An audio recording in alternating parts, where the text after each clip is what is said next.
최근에 제가 정신의학과 전문의인 이호선 씨라는 분이 쓰신 책을 읽었는데요. 가족이라는 착각이라는 제목의 책입니다. 이분이 이제 진료를 보시면서 환자들에게 자주 들으시는 말이 있대요. 그게 뭐냐면 보통 이제 가족에 대한 말이라고 합니다. 선생님, 우리 어머니는 왜 저를 이렇게 모질게 대하셨을까요? 또는 가족만 없으면 제가 걱정이 없겠습니다. 살면서 제일 힘든 것은 다 가족한테 왔기 때문에 진짜 내가 가족한테 사과받고 싶어요. 뭐 이러한 이제 종류의 말들을 그 선생님에게 쏟아놓는다고 합니다. 저도 이제 지금까지 목회를 하면서 많은 청년들을 만났고 또 성도님들을 만났기 때문에 저도 종종 비슷한 말을 들어봤어요. 청년들의 경우에는 부모님 때문에 미치겠어요. 집을 떠나고 싶은데 마음대로 되지 않습니다. 뭐 이러한 이제 말들을 고백하는 그 고백들. 그리고 성도님들의 입장에서는 부모님을 향한 앙금이 여전히 남아있기 때문에 아직까지 용서를 할 수 없습니다라는 그 고백들. 사실 가족이라는 것은 가장 가까운 관계죠. 그리고 그렇기 때문에 제일 사랑해야 마땅한 존재인데 왜 이런 어려움이 생길까요? 제가 이 책을 읽다 보니까 이분은 이렇게 분석하더라고요. 왜 우리의 가정에 이런 어려움이 생기는가? 이분의 분석입니다. 우리가 가족이라서 괜찮다라는 착각을 가지고 있기 때문이다. 남들에게는 전혀 그렇게 하지 않는 사람이 가족이니까 괜찮겠지라는 생각으로 함부로 대하기도 하고, 남들에게 전혀 할 수 없었던 말들도 가족이기 때문에 할 수 있게 되는, 가족이니까 괜찮다라는 착각 때문에 모든 문제에 사사건건 다 개입을 하기도 하고, 또 어떻게 행동해도 상관없다 여기기도 하고. 그래서 의외로 많은 분들이 가족이니까 뭐 이 정도 상처는 괜찮다, 이해할 거다라는 이제 생각을 가지기도 하죠. 근데 여러분, 가족이기 때문에 괜찮은 게 아니라 사실 가족이기 때문에 그 작은 말 한마디에 더 깊은 상처를 받는 것 아니겠습니까? 한 번 상처를 받으면 뭐 남들처럼 그냥 뭐 안 보고 말 쌓이면 괜찮은데 평생을 봐야 되는 사이, 평생을 끊을 수 없는 관계로 살아가야 되는 사이이기 때문에 이게 쉽지 않은 거죠. 그래서 이런 책 제목도 있더라고요. 병명은 가족. 이 가족에게부터 얼마나 이 아픔을 받았길래 내가 지금 가지고 있는 병명이 있다면 가족이다. 이분이 이제 이런 질문을 던지는 거죠. 가족은 둥지일까, 족쇄일까? 여러분의 가정은 어떠세요? 정말 둥지 같은 가정을 경험하십니까? 아니면 끊어내고 싶은데 어쩔 수 없어서 그냥 차고 있을 수밖에 없는 족쇄같이 느껴지십니까? 당연히 둥지가 돼야 되는데 왜 우리는 가정을 때때로 족쇄처럼 여길까? 왜 우리 아이들을 바라볼 때에 다른 가정의 자녀들은 그렇게 창량하고 친절하게 대하는데 왜 우리 아이들한테는 그게 잘 안 될까? 이제 이런 질문을 가지고 오늘 본문을 묵상하다 보니까 제가 이제 눈에 들어오는 구문이 있더라고요. 주 안에서와 주의. 1절을 보세요. 자녀들아, 주 안에서 너희 부모에게 순종하라. 이것이 옳으니라. 너희 부모에게 순종하는데 누구 안에서요? 주 안에서. 4절도 보세요. 또 아비들아, 너희 자녀를 노엽게 하지 말고 오직 주의 교훈과 훈계로 양육하라. 나의 교훈과 훈계가 아니라 주의 교훈과 훈계로. 영어로 보니까 in the Lord, of the Lord, the Lord, 주. 이 한 단어가 이 우리 서로 간에 부모와 자식 간에 그런 어려움을 풀 수 있는 해결책이구나.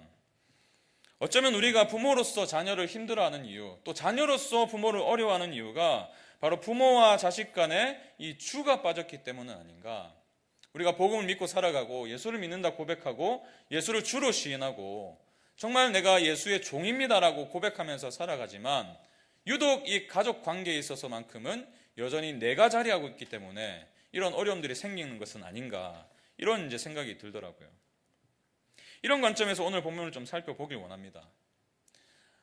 하나님께서는 감사하게도 우리의 그런 연약함을 아시고 이 가족은 어떠해야 되는지, 어떤 원리로 우리가 마주해야 되는지를 오늘 본문을 통해서 명확하게 보여주고 계십니다. 우리가 이 복음의 원리를 붙들고 이 원리대로 살아갈 때에 우리의 가정에 놀라운 회복을 허락하실 줄로 믿습니다. 먼저 본문은 자녀들을 향해서 말하죠. 가정의 변화를 위한 복음적 원리가 무엇인가? 그 첫 번째 원리는 주 안에서 부모를 공경하라라고 말씀하세요. 한번 따라해 봅시다. 주 안에서 부모를 공경하라. 1절 같이 읽습니다. 시작. 자녀들아, 주 안에서 너희 부모에게 순종하라. 이것이 옳으니라.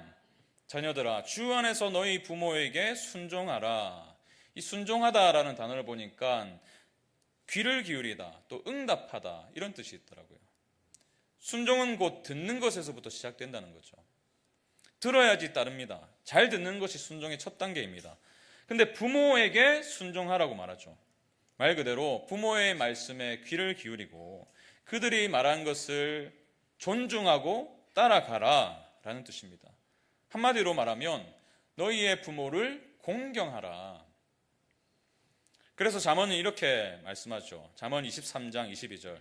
너를 낳은 아비에게 청종하고 내 늙은 어미를 경히 여기지 말지니라. 이 청종이란 단어도 순종이랑 맥이 같지 않습니까? 그리고 늙은 어미를 경히 여기지 말지니라. 아무리 사소한 말이라도 가볍게 여기지 말라는 거예요. 그렇다면 왜 우리는 부모님을 이렇게 공경해야 될까요? 1절을 다시 보세요. 자녀들아, 주 안에서 너희 부모에게 순종하라. 이것이 옳으니라. 다른 이유 없어요. 이것이 옳기 때문입니다. 부모를 공경하는 것은 자녀들에게 주신 하나님의 뜻이고 하나님의 선하신 뜻이기 때문에 옳다는 거예요. 그래서 하나님은 이것을 율법으로도 기록해 두셨습니다. 사도 바울은 십계명이 기록된 제5계명을 인용하면서 오늘 본문 2절에서 이렇게 말합니다. 내 아버지와 어머니를 뭐하라? 공경하라. 이것은 약속 있는 첫 계명이니. 부모님을 공경하는 것이 하나님께서 우리에게 주신 첫 번째 계명이다. 사실 하나님께서 모세를 통해서 이스라엘 백성에게 10가지 계명을 주셨습니다. 1계명부터 4계명까지는 대신 관계예요. 하나님과 우리와의 관계 속에서 우리가 따라야 될 계명입니다. 그런가 하면 5계명부터 10계명까지는 대인 관계. 우리가 정말 관계를 맺고 살아가는 그 관계들 속에서 어떻게 하나님의 뜻을 따를 것인가, 이를 위해서 계명을 주셨단 말이죠. 그 대인 관계 중에서 바로 첫 번째 계명이 출애굽기 20장 12절에서 이렇게 말합니다. 내 부모를 공경하라. 이게 첫 번째 계명이에요. 순서적으로 제일 먼저 나옵니다. 대인관계 중에서는. 그래서 첫 계명일 수도 있지만 그만큼 중요하다고 생각하시기 때문에 하나님께서, 그래서 가장 먼저 기록한 의미에서의 첫 번째 계명이라고도 할 수 있습니다. 중요하기 때문에 먼저 기록하신 거죠. 왜 우리가 부모를 공경해야 될까요? 그것이 하나님께서 두신 선한 뜻이기 때문이에요. 그래서 옳은 것이기 때문입니다. 이것이 바로 주 안에서 부모를 공경하라 할 때의 의미예요. 우리가 주님을 경외하죠. 사랑하죠. 주님께서 이 죽을 수밖에 없는 이 존재를 생명을 다해서 사랑하시기 때문에, 또 그 생명의 증거로 인해서 우리가 생명을 얻었기 때문에 우리는 주님을 사랑합니다. 그래서 그분의 뜻이 선하다고 믿어요. 주님의 뜻이 뭐라고요? 부모를 공경하라.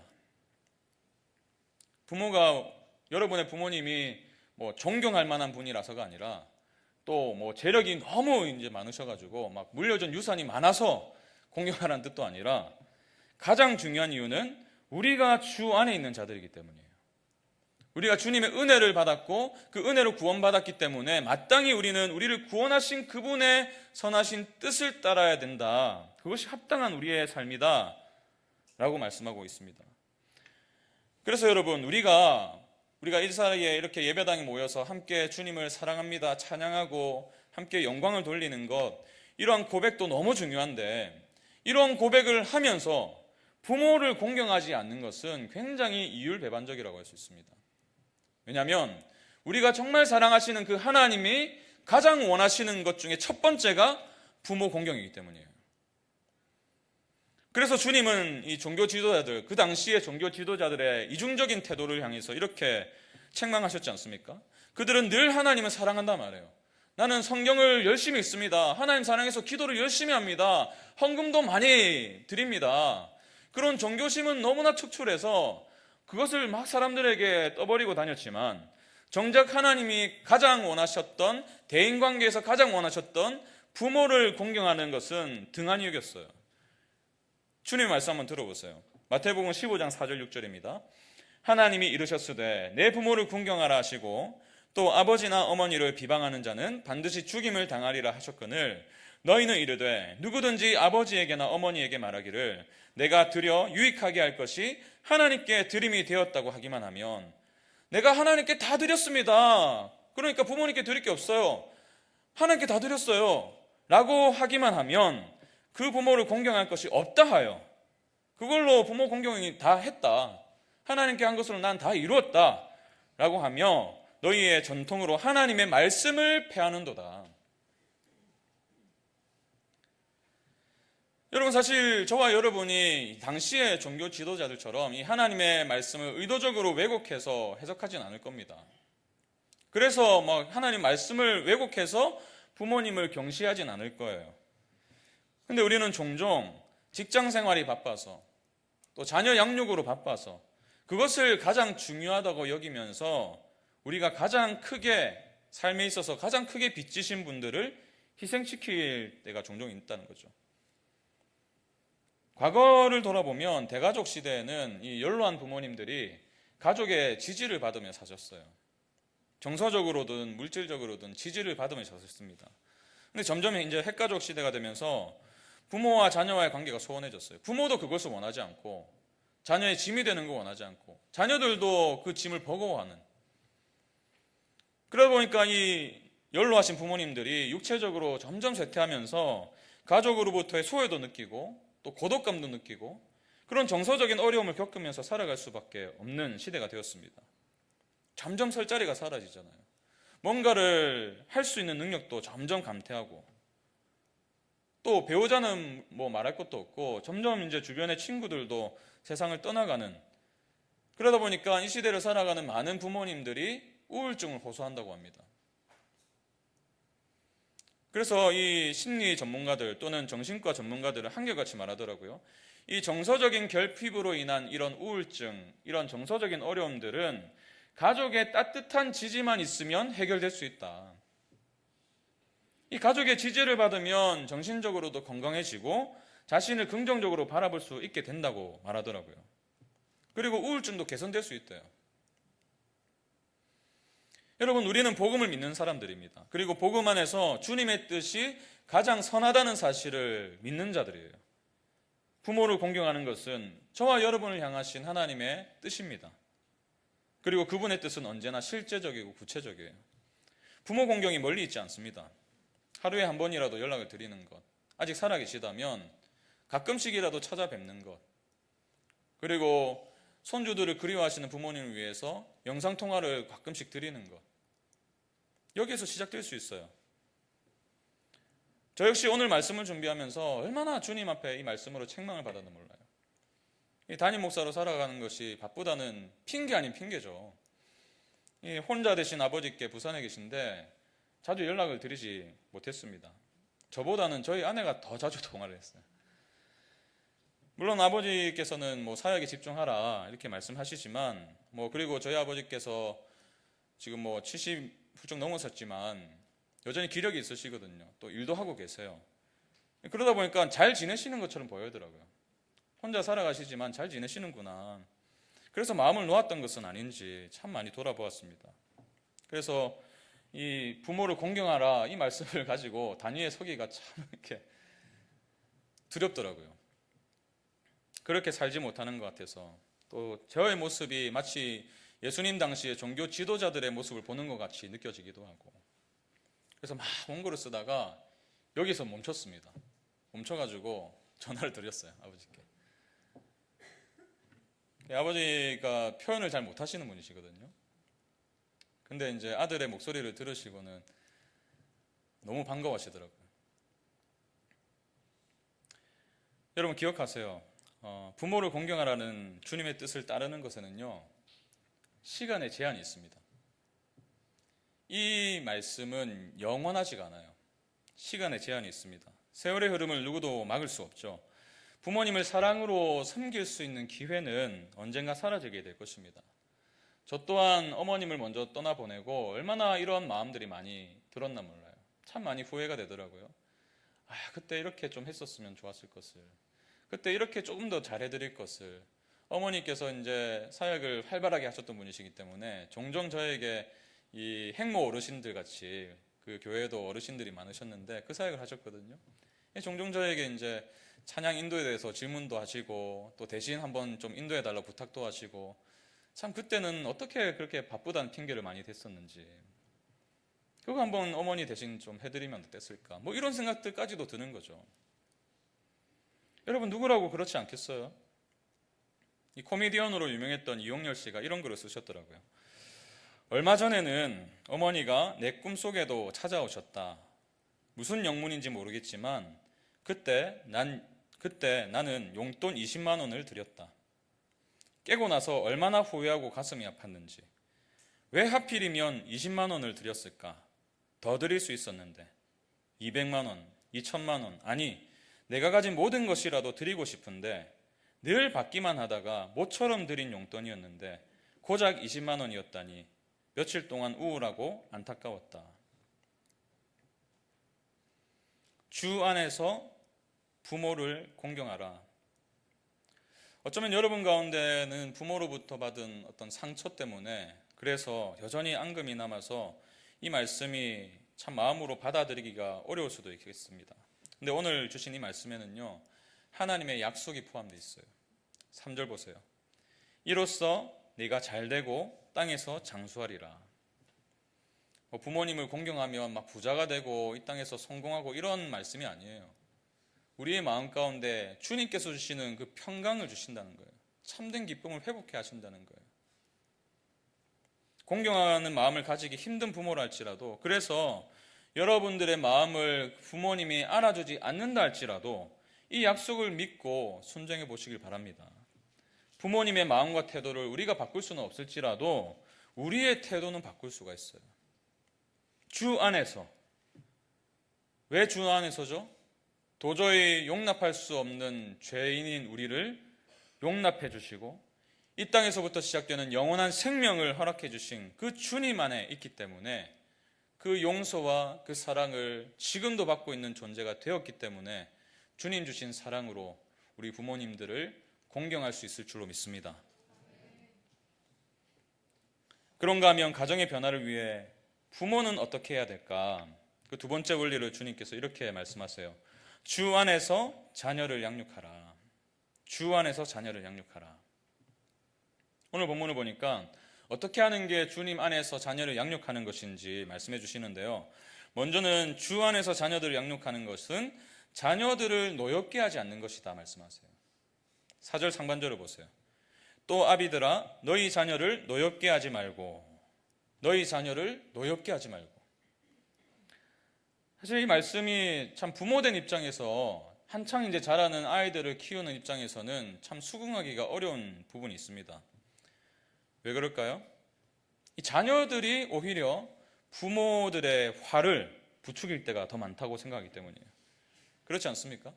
이제 어린 자녀를 이제 키우시는 분들은 다 뭐 경험하셨겠지만 거실을 보면 막 난장판이 되었어요. 그래가지고 뭐 치우지도 않고 해가지고 치워라 해도 세워라 내워라 하고 치우지도 않고 다른 것도 하고 열심히 치워줍니다. 치워주면 또 돌아서면 또 어지러져 있어요. 그러다 보면 막 화가 나죠. 나를 무시하는 것 같은 기분도 들고. 이제 뭐 사춘기를 보내는 아이들, 밤에 뭐 하는지 그렇게 늦잠을 자요. 여러분 오늘 아침에 평안하셨습니까? 사춘기 자녀를 두신 부모님들, 아이들 잠 깨우는 게 일이죠. 스트레스죠. 화가 날마다 납니다. 날마다. 여러분 물론 자녀들이 부모로 하여금 화가 나게 하는 것은 사실입니다. 근데 우리가 잊지 말아야 될 사실은 자녀들도 부모들의 말과 행동 때문에 화가 난다는 거예요. 제가 한 자료를 보니까 사춘기 자녀들이 부모들에 대해서 어떤 생각을 가지고 있는지 몇 마디 말로 좀 정리를 해뒀더라고요. 이런 생각을 한다고 합니다. 우리 엄마는 내가 말할 기회도 안 주고 잔소리부터 해요. 그러면 나도 신경질부터 나요. 대답을 하라는데 계속 자기만 말하는 거죠. 하는데 계속 자기만 말해요. 그리고 아직도 나를 어린아이 취급해요. 내가 무슨 유치원생인지 아냐고. 사사건건 다 간섭하고, 나도 내 사생활이 있는데 그래서 문을 닫지 않습니까? 사춘기 시작되면. 사생활을 지켜달라는 거예요. 간섭받는 것 같아서 불쾌해요. 이 토니 메리다 목사님 이 책을 보니까 이 부모의 어떤 행동이 과연 자녀들을 노엽게 하는 것인가 몇 가지로 정리를 했던데, 우리의 자녀들은 어떨 때 화가 날까요? 다른 사람과 비교당할 때. 저 집 아들은 저런데 너는 왜 그러니? 그런 순간 막 화가 치밀어. 부모가 자기 감정에 따라서 훈육할 때. 어떨 때는 기분이 좋을 때는 막 뭐든지 다 허용해줘요. 아유, 게임 뭐 1시간 해. 근데 막 자기가 밖에서 기분 나쁘고 들어왔는데 그 화풀이를 자녀에게 할 경우 많죠. 칭찬에 인색할 때. 잘하는 건 너무나 많은데 잘하는 것은 안 보이죠. 못하는 것만 다 보이죠. 사랑을 표현하지 않을 때, 또 부모의 뜻에 맞추라고 강요할 때, 무관심하거나 관심이 지나쳐서 과도하게 간섭할 때, 나이에 따라 합당한 대우를 받지 못할 때. 만약에 여러분이 지금 자녀들을 향해서 이러한 태도를 갖고 계시다면 어쩌면 여러분의 자녀들이 지금 화가 나 있는 상태일 거예요. 그래서 입을 닫고 있는지도 모르겠어요. 그래서 싫어 하면서 문을 쾅 닫아버리는 건 아닌지 모르겠습니다. 근데 여러분, 왜 부모들이 다른 집 자녀들과 자기 자녀를 비교할까요? 왜 부모의 뜻을 아이들에게 주입시킬까요? 왜 정서적으로 물리적으로 독립시키지 못해서, 아니 이미 결혼을 시켰는데, 결혼시키고 독립까지 했는데 왜 아직까지 간섭을 할까요? 이 주 안에서가 없기 때문이에요. 주 안에서가. 주 대신에 여전히 나가 있기 때문이에요. 내 안에서. 주 안에서 양육하라 하셨는데 여전히 내 안에서 양육하려 해요. 그러다 보니까 내가 낳았고 또 내가 키웠고 지금도 내가 모든 것을 해줘야 되고, 그렇기 때문에 내 자식이니까 내 말을 들어야 되고. 가수 이적 씨의 어머니 박혜란 씨의 말을 한번 들어보세요. 요즘은 엄마나 아빠나 다들 아이를 자신의 분신이라고 말한다. 자신의 분신이기에 자신의 뜻대로 자라주어야 하고, 크게 성공하지 못해도 적어도 자신보다는 성공한 삶을 살아주기 바란다. 자신의 모든 것을 바쳐 뒷바라지할 각오가 되어 있는데 아이가 그 뜻을 몰라주니 안타깝기 그지없다는 게 부모들의 고민이다. 요즘에 부모들이 자녀들을 자신의 분신이라 여긴다는 거예요. 내 분신이기 때문에 나보다는 더 잘해야 되고 잘 돼야 되고. 근데 여러분, 자녀들을 자신의 분신이라 여기는 건요, 주 안에서의 원리가 아니에요. 자녀들은 부모의 분신이 아니라 하나님의 형상대로 지음받은 독립적인 인격체인 줄 믿습니다. 여러분, 이 사실을 간과하다 보면요, 청년이 되었음에도 불구하고 재정적으로든 뭐 정서적으로든 여전히 부모로부터 의존할 수밖에 없는 자녀들이 참 많아요. 이 부모와 같이 사는 청년들을 제가 참 많이 만났거든요. 이 30이 훌쩍 넘었어요. 종종 만나다 보면 이런 고민을 토로합니다. 목사님, 아직까지 우리 엄마가 저한테 아침에 일찍 일어나라고, 어디 갔었냐 묻고 누구를 만났냐 물어요. 이제는 이런 엄마의 말이 막 숨이 막힌다, 막 이런 하소연을 저에게 얼마나 많이 했나 몰라요. 여러분, 나이가 들수록 자녀가 이제 성장하는 과정 속에서 우리는 점점 우리의 손을 놔드려야 돼요. 하나님께 점점 우리 자녀들을 맡겨드려야 됩니다. 이 과정이 반드시 우리에게 필요한데, 어릴 때는 학교에 맡기고 학원에 맡기고 주일학교에 맡기고, 다 커서는 이제 아이들의 삶을 좀 챙겨보려고 하니까 여기서 이제 갈등이 생기는 거예요. 그래서 주 안에서가 필요합니다. 부모의 나로 가득한 그 자리에 예수님의 주되심이 필요해요. 그래서 시편 127편 3절을 보세요. 보라, 자식들은 여호와의 기업이요. 누구의 기업이요? 여호와의 기업이요. 태의 열매는 그의 상급이로다. 여기에 우리가 들어갈 공간 없습니다. 보라, 자식들은 여호와의 기업이요. 태의 열매는 그의 상급이로다. 자녀들이 나의 것이 아니라 주님의 것이라는 거예요. 그렇기 때문에 내 방법대로 아이들을 양육해서는 안 된다는 것입니다. 주님의 것이기 때문에 주님께서 가르쳐 주신 방법으로 양육해야 마땅하다는 거예요. 그래서 오늘 본문을 보시면 부모들에게 이렇게 명령합니다. 에베소서 6장 4절. 또 아비들아, 너희 자녀를 노엽게 하지 말고 오직 주의 교훈과 훈계로 양육하라. 누구의 교훈과 훈계요? 오직 주의 교훈과 훈계로. 한마디로 주님께서 하신 그 말씀들, 그리고 그분이 보이신 삶의 원리, 그분이 이 땅을 죄 없이 살아가셨고 죄 없는 그분이 우리를 위해서 죽으셨고 부활하신, 하늘에 오르셔서 하나님 보좌 우편에서 여전히 우리를 위해서 기도하고 계신 그 놀라운 복음의 원리로 양육하라는 거예요. 그래서 자녀 교육, 은혜를 만나다, 이 책에 보니까 오늘 본문은 이렇게 해석했더라고요. 바울은 날마다 자녀에게 예수님에 대한 메시지를 선포할 것과 예수님의 인생, 예수님께서 우리를 위해서 행하신 그 일, 그것을 선포할 것과 그들이 예수님이 이미 하신 일의 관점에서 살아가기를 잊을 때 경고하거나 꾸짖을 것을 말한다. 그 복음의 가치를 잊어버릴 즈음 되면 복음의 원리를 가르치라는 거예요. 그는 자녀 양육에 관한 모든 것을 복음의 메시지와 연결시켜야 한다고 말한다.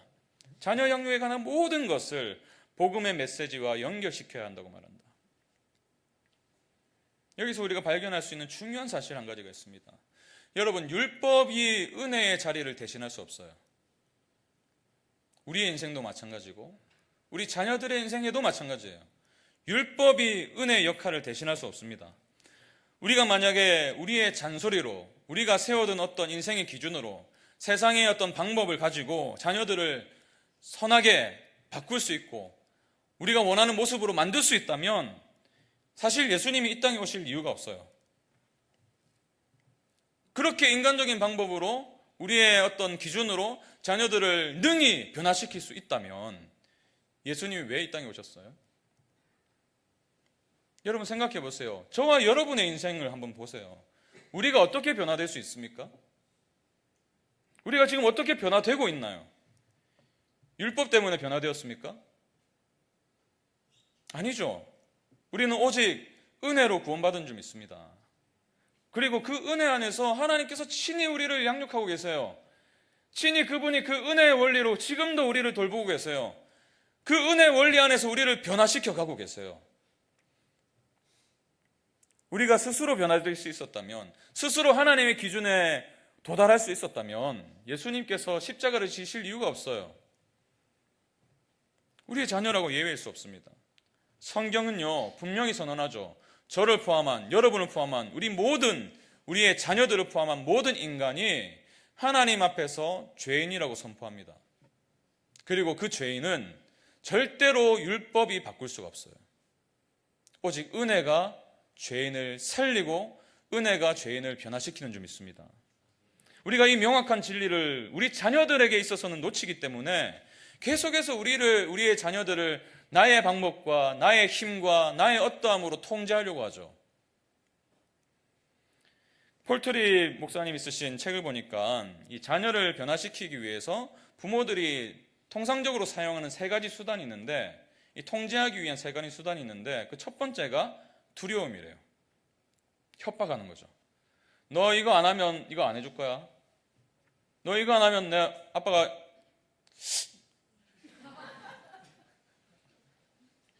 우리 아이들이 많이 당했을 판 행동인데, 이 자녀들을 협박해서 두려움을 갖게 하는 거예요. 그 두려움 때문에 자녀들의 행동을 바꾸려고 하는 시도죠. 그러면 변화될 것이라 믿으면서 그렇게 해요. 근데 기억하세요. 이 방법에는요 유통기한이 있습니다. 아이들이 어느덧 부모의 키를 뛰어넘어요. 체구가 점점 커질 거예요. 그러면 더 이상 우리의 협박이 통하지 않습니다. 두 번째 방법은 보상이죠. 우리가 참 많이 쓰는 방법인데, 네가 이렇게 하면 엄마가 이렇게 해줄 거야. 시험 점수 잘 받으면 스마트폰 사줄 거야. 보상이에요, 보상. 근데 이 보상도 한계가 있어요. 뭐 해준다는 그 약속으로 이 부모가 가지고 있지 않은 능력을 만들려는 시도거든요. 근데 여러분, 이 보상을 바라고 행동을 바꾸려는 이 시도는요, 사실상 부모님을 사랑해서 나의 행동을 바꾸는 것이 아니라 결국 자기를 사랑하도록 부추기는 거예요. 내가 얻고 싶은 그것을 목적해서 부모님께 순종하는 척하는 거예요. 그 시점만, 그 당시만 내가 이것을 얻기 위해서 이 정도는 희생해 주지 뭐. 그렇기 때문에 이것도 궁극적인 방법이 아니에요. 마지막으로 수치심입니다. 한숨을 푹 쉬면서 고개를 저으면서 자녀들에게 절대 이런 말씀하지 마세요. 내가 왜 너를 낳았는지 모르겠다. 네가 이런 짓을 하다니 내가 믿을 수가 없다. 어떻게 이런 일을 할 수가 있니? 여러분, 자녀들은 부모의 인정을 원하기 때문에 이러한 방법을 쓰면 굉장히 효과가 적일 수 있어요. 바로바로 통제할 수 있습니다. 근데 어느 순간 더 이상 죄책감을 갖지 않을 거예요. 그리고 사람들 앞에서 그러한 무시당하는 기분을 참지 않을 것입니다. 어느 순간에. 그러면서 점점 부모와 거리를 두게 돼요. 수치심으로부터 자신을 보호하기 위해서. 여러분, 이 통제라는 건요, 당장에 우리의 눈에 보이는 변화가 있을 수 있습니다. 당장에 변화되는 것처럼 보여요. 근데 궁극적인 방법이 아니에요. 그래서 우리는 복음의 원리, 은혜로 자녀들을 대해야 됩니다. 폴트르의 말 한번 들어보세요. 부모와 성장한 자녀 사이에 대화, 친밀감, 사랑이 부족한 것은 자녀가 어렸을 때 부모가 그들을 통제하려 했기 때문에 발생하는 슬픈 결말이다. 하늘에 계신 우리 아버지는 결코 우리를 통제하는 것으로 만족하지 않으신다. 전지전능하신 하나님은 마음만 먹으면 무엇이든 통제하실 수 있지만 은혜로 우리에게 더 많은 것을 허락하신다. 그래서 우리를 위한 계획을 세우시고 우리를 용서하시고 우리의 완전한 변화를 이끌어내신다. 여러분, 이 시대에 자녀 양육에 관한 책들을 다 읽어보시면요, 한 가지 공통점을 발견할 수 있습니다. 그게 뭐냐면 훌륭하거나 탁월한 양육 방법을 사용하면 훌륭한 자녀로 키울 수 있다는 거예요. 그래서 저마다의 방법을 제시하잖아요. 이런 방법, 이런 방법, 이 방법만 쓰면 당신의 자녀는 훌륭한 자녀가 될 것입니다. 이런 약속을 합니다. 근데 여러분, 성경은 그렇게 말하지 않아요. 훌륭한 방법이 우리 자녀들을 훌륭한 자녀로 키우는 게 아니라 하나님의 은혜가 죄인된 우리 자녀들을 놀라운 하나님의 자녀로 빚어가시는 거예요. 그 은혜를 우리가 누렸잖아요. 부모된 우리가 그 은혜를 맛보았기 때문에 지금 여러분 이 자리에서 예배드리고 있는 건 아니겠습니까? 그래서 성경은 이렇게 말합니다. 디도서 2장 12절 13절 함께 읽습니다. 우리를 양육하시되 경건하지 않은 것과 이 세상 정욕을 다 버리고 신중함과 의로움과 경건함으로 이 세상에 살고 복스러운 소망과 우리의 크신 하나님 구주 예수 그리스도의 영광이 나타나심을 기다리게 하셨으니. 보세요. 경건하지 않은 것과 이 세상 정욕을 다 버리고 신중함과 의로움과 경건함으로 이 세상에 살고 복스러운 소망과 우리의 크신 하나님 구주 예수 그리스도의 영광이 나타나심을 참된 소망을 갖게 하셨으니. 누가요? 하나님께서 우리를 양육하시기 때문에. 여러분, 이것이 어떻게 보면 우리가 자녀들에게 바라고 있는 모습 아닙니까? 신중하고 좀 우리 아이가 좀 경건했으면 좋겠어요. 교회 다니는 애처럼 살았으면 좋겠어요. 술 안 마셨으면 좋겠어요. 우리의 잔소리가 변화시킬 수 없어요. 우리를 양육하시되 우리를 양육하시는 그 하나님께서 우리 자녀들의 인생도 능히 빚어가실 줄 믿습니다. 여러분, 우리에게 이 믿음이 필요해요. 변화될 가능성이 전혀 없었던 저의 인생이 하나님께서 변화시키시고 빚으셔서 이 자리에 서 있다면 여러분이 변화될 수 없었던, 전혀 없었던 가능성, 그 가능성은 완전히 뒤엎으시고 십자가에서 보신 그 사랑과 은혜로 지금까지 여러분들을 살펴주시고 인도해 주셨다면 왜 우리 자녀들에게는 유독 내가 해야 되고 내가 뭔가를 이루려 해야 되고 왜 그러냐고요. 그 하나님은 동일한 은혜로 우리 자녀들을 주목하고 계신 줄 믿습니다. 여러분, 이 믿음을 가질 때 우리는 비로소 우리의 자녀들을 소망 안에서 그 약속 가운데 잃어버린 한 영혼으로 바라볼 수 있어요. 내 자식이 아니라 잃어버린 한 영혼, 주님이 찾으시는 그 영혼. 그래서 우리에게 주신 사명을 자녀에게도 똑같이 적용할 수 있어요. 우리 모두에게 주신 주님의 사명이 무엇입니까? 마태복음 28장 19, 20절 같이 읽습니다. 그러므로 너희는 가서 모든 민족을 제자로 삼아 아버지와 아들과 성령의 이름으로 세례를 베풀고 내가 너희에게 분부한 모든 것을 가르쳐 지키게 하라. 볼지어다 내가 세상 끝날까지 너희와 항상 함께 있으리라 하시니라. 여러분, 여기서 말씀하고 있는 모든 민족에는요, 저와 여러분을 포함해서 우리 자녀들도 포함되어 있어요. 모든 사람을 뭐로 삼아요? 그리스도의 제자로 삼으라. 이것이 저와 여러분 모두에게 주신 사명인 줄 믿습니다. 다른 사람들은 그렇게 겸손하고 인내하면서 전도를 하려고 하는데 왜 우리 자녀들은 유독 내가 주도하려고 합니까? 잃어버린 영혼이에요. 회복돼야 될 영혼입니다. 주님의 관점에서는 죄인이에요.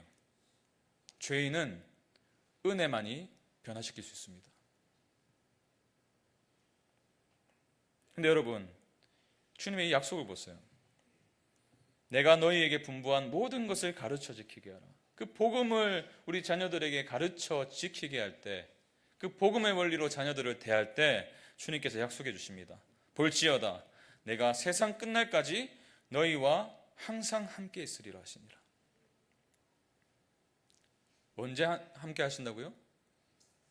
세상 끝날까지 항상.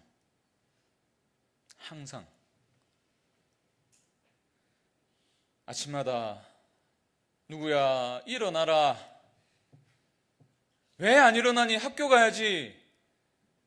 라고 날마다 이렇게 부딪히는 그 상황 속에서 도저히 이 길로 가면 안 되는데 어떻게 하면 이 아이를 좀 돌이킬 수 있을까라고 고민하며 눈물을 흘리는 그 상황 속에서 항상 함께 있으리라 하시니라. 주님은요 그냥 말씀만 이렇게 하신 분이 아니세요. 하늘과 땅의 권세를 가지고 지금 여러분의 가정을 주목하고 계십니다. 여러분의 자녀를 바라보고 계세요. 그리고 그 아이를 바라보는 여러분에게 항상 내가 너와 함께 할 거야 약속해 주십니다. 그 약속이 있기 때문에 오늘을 인내할 수 있어요. 기다릴 수 있어요. 서론에 소개한 이호선 씨는 정신과 전문의죠.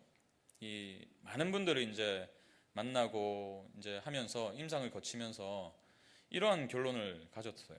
이 가족 문제를 해결할 수 있는 실마리가 있는데 이분의 말을 한번 들어보세요. 가족 문제에서 다행스러운 사실은 가족 중 한 사람의 변화로 가족 모두가 변화할 수 있다는 것이다. 이 전문의의 말입니다. 가족 문제에서 다행스러운 사실은 가족 중 한 사람의 변화로 가족 모두가 변화할 수 있다는 것이다. 모든 가족이 치료에 참석하지 않더라도 한 사람의 변화가 가족에게 긍정적인 영향을 미친다. 문제는 그래서 누가 나설 것인가이다. 해결의 실마리는 가족을 가장 사랑하는 사람에게 있지 않을까? 한 사람이 변화되면 가족이 변화된대요. 근데 그 실마리가 어디에 있다고요? 가족을 가장 사랑하는 그 한 사람. 누가 가족을 가장 사랑할 수 있을까요? 저는 믿습니다. 하나님의 무한하신 사랑을 받은 그 사람이 연약한 부모님과 말 안 듣는 자녀를 가장 사랑하는 분이에요. 복음을 믿는 자가 가족을 가장 사랑할 수 있는 사람입니다. 그 한 사람의 변화가 가족 전체를 변화시킬 줄 믿습니다. 복음이 하나님의 능력이기 때문에 우리의 가정이 복음 중심의 가정이 될 때 우리가 할 수 없던 그 일을 이미 이루어 주신 그 예수님이 내 인생과 우리 가정의 주인이 될 때, 그래서 주 안에서의 삶이 우리의 가정에 실현될 때 비로소 우리의 가정에 하나님의 은혜가 놀라운 변화를 일으켜 줄 줄로 믿습니다. 우리 이 믿음 가지고 이 찬양으로 함께 주님을 찬양하고 또 고백하며 나갔으면 좋겠습니다. 은혜 아니면 나 서지 못하네. 십자가의 그 사랑 능력 아니면 나 서지 못하네. 그렇죠 여러분. 은혜가 아니고서는 우리의 가정의 변화를 일으킬 수 없어요. 우리의 세우던 기준으로 아이들을 바꿀 수 없습니다. 은혜 아니면 나 서지 못하네. 연약한 우리의 인생을 찾아오셔서 헤매이고 방황하던 우리의 인생을 찾아오셔서 은혜 가운데 지금도 여전히 빚어가고 계시다면 그 선하신 주님께서 우리의 가정을 돌보시고 변화시켜 주실 줄 믿습니다. 우리 그 믿음 가지고 주의 은혜를 구하면서 함께 고백합니다. 어둠 속 헤매이던 내 영혼, 어둠 속 헤매이던 내 영혼, 갈 길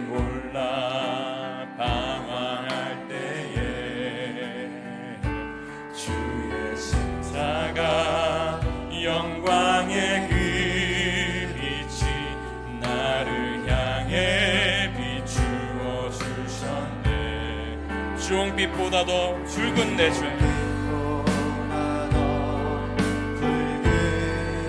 그리스도의 피로 씻기요. 여러분, 우리가 어떻게 변화될 수 있습니까? 완전한 사랑 주님의 은혜, 그 놀라운 은혜가 우리로 변화시킨 줄로 믿습니다. 우리 함께 고백합니다. 은혜 아니면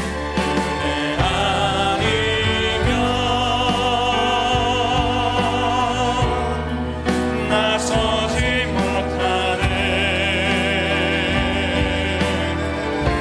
십자가의 그 사랑 능력 아니면 나서지 못하네.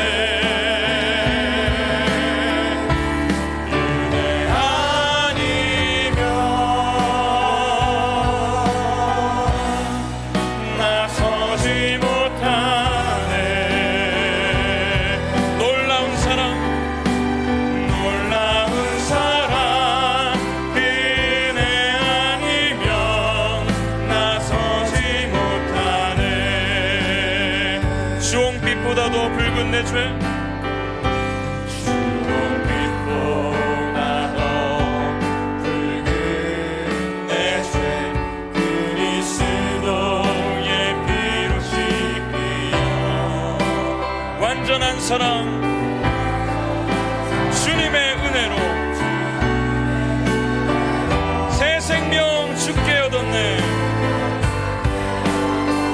이 놀라운 은혜가 우리 가정을 회복해 할 줄로 믿습니다.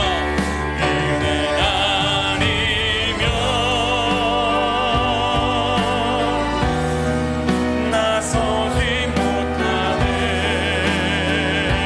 십자가의 그 사랑, 십자가의 그 사랑 능력 아니면 나서지 못하네. 은혜 아니면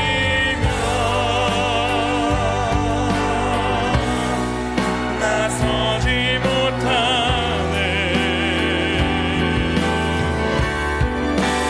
놀라운 사랑, 은혜 아니면 나서지 못하네.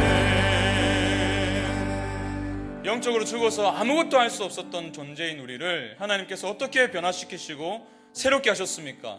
오직 은혜인 줄 믿습니다. 너희는 그 은혜에 의하여 믿음으로 말미암아 구원을 받았으니 이것은 너희에게서 난 것이 아니요 하나님의 선물이라. 주님, 우리가 이 말씀을 믿고 의지하며 나아가길 원합니다. 특별히 주님, 사랑하는 부모님들을 축복하며 기도하길 원합니다. 주님, 이 시간 성령께서 우리의 마음을 덮어주십시오.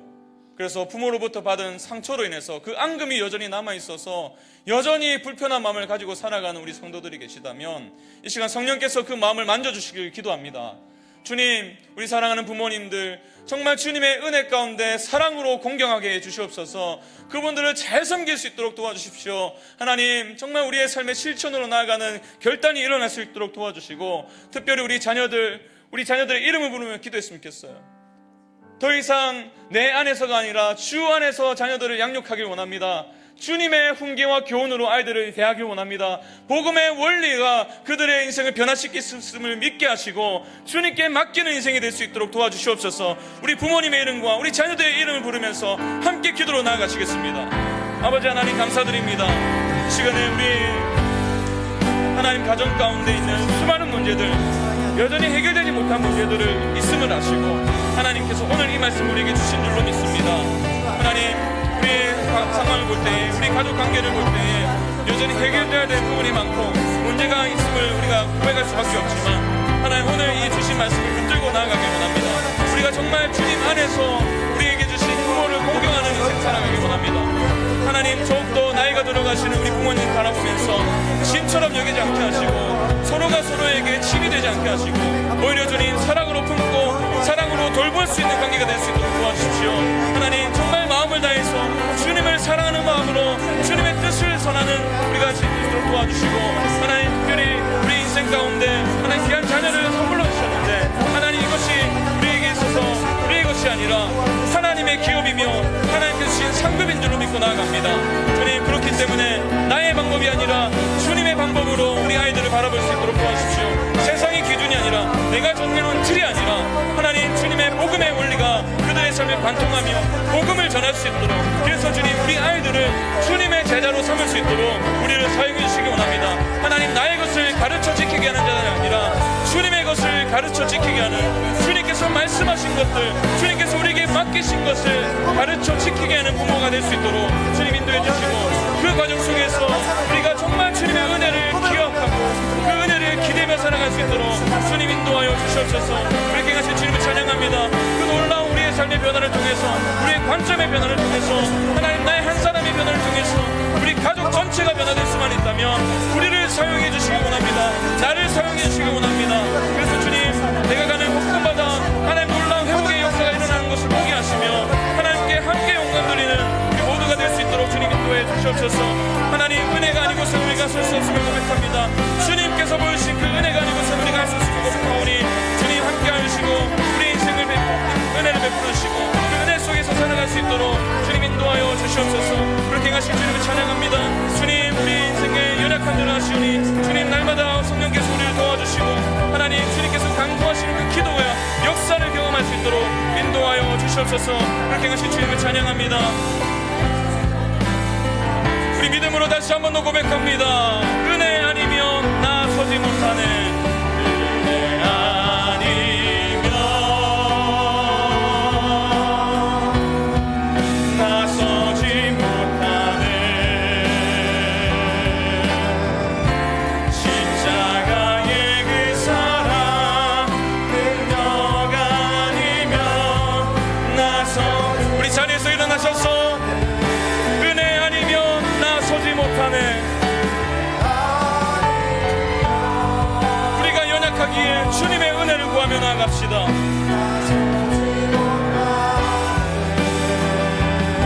놀라운 사랑, 놀라운 사랑, 그 은혜 아니면 나서지 못한. 그렇기 때문에 우리가 이렇게 고백합니다. 예수로 사네, 예수로 사네, 그 힘으로 서네, 예수와 가네, 그의 길로 걷네, 그 안에서 보네, 그 영광을 보네. 우리 가정을 사랑하시는 주님을 바라보며 주님, 우리가 예수로 살길 원합니다. 예수로 사네, 예수로 사네, 그 힘으로 서네, 주님과 함께 걷는 인생, 내가 세상 끝날까지 너희와 항상 함께 있으리라, 그 약속을 믿고 나아갑니다. 예수로, 예수의 삶으로 사네.